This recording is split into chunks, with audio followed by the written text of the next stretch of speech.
তো হ্যালো বন্ধুরা, কেমন আছেন? আজকে চলে এসেছি আর একটা নতুন ভিডিও নিয়ে। তা আপনাদেরকে একটা জিনিসের জন্য সতর্ক করার জন্য আমি এই ভিডিওটি নিয়ে এলাম। ভিডিওটি সম্পূর্ণ দেখতে থাকবেন। পশ্চিমবাংলায় 2026 ইলেকশন, আপনারা সবাই জানেন ব্যাপারটি। তো এই মুহূর্তে পলিটিক্স পার্টি আসবে যাবে, বাইরে থেকে আসবে, অন্য রাজ্য থেকে, ভিন্ন রাজ্য থেকে আসবে। তা আপনারা একটা জিনিস সতর্ক থাকবেন যে এতে যেন কোনো ধর্মীয় আঘাত না লাগে। তার কারণ হচ্ছে, যে নেতাই আসবে বর্তমান, সে আপনাকে বলবে আপনার মসজিদটা করে দেবো, আর হিন্দু ভাইদেরকে বলবে আপনাদেরকে মন্দিরটা করে দেবো।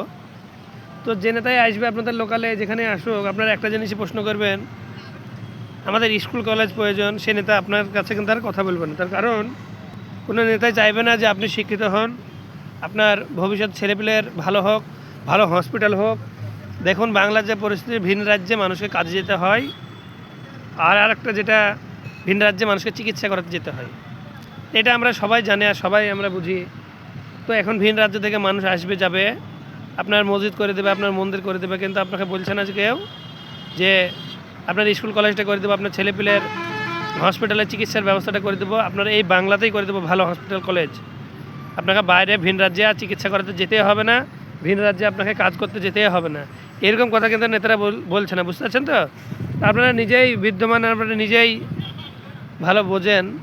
তার জন্য আপনাদেরকে বলছি, অনেক রাজ্য থেকে, ভিন রাজ্য থেকে মানুষ এসে একটা কথাই আপনাদেরকে বোঝাবে নেতারা, যে আপনারা এক কাজ করেন, আপনাদের মন্দির মসজিদটা আমি করব, স্কুল কলেজ করবে না বন্ধুরা। ভালো বললেন তো, ভালো পরিষেবা, এ ক্লাস পরিষেবা পাওয়া যাবে। চায়না ইউএসের মতো যে ভালো একটা হসপিটাল, স্কুল কলেজ করবে, এটা হবে না। তো আপনারা বেশি ভালোই বোঝেন ব্যাপারটি। তো আপনারা এইদিকে একটু সতর্ক থাকবেন, ভালো থাকবেন, সুস্থ থাকবেন, নিজের খেয়াল অবশ্যই রাখবেন। ধন্যবাদ সবাইকে।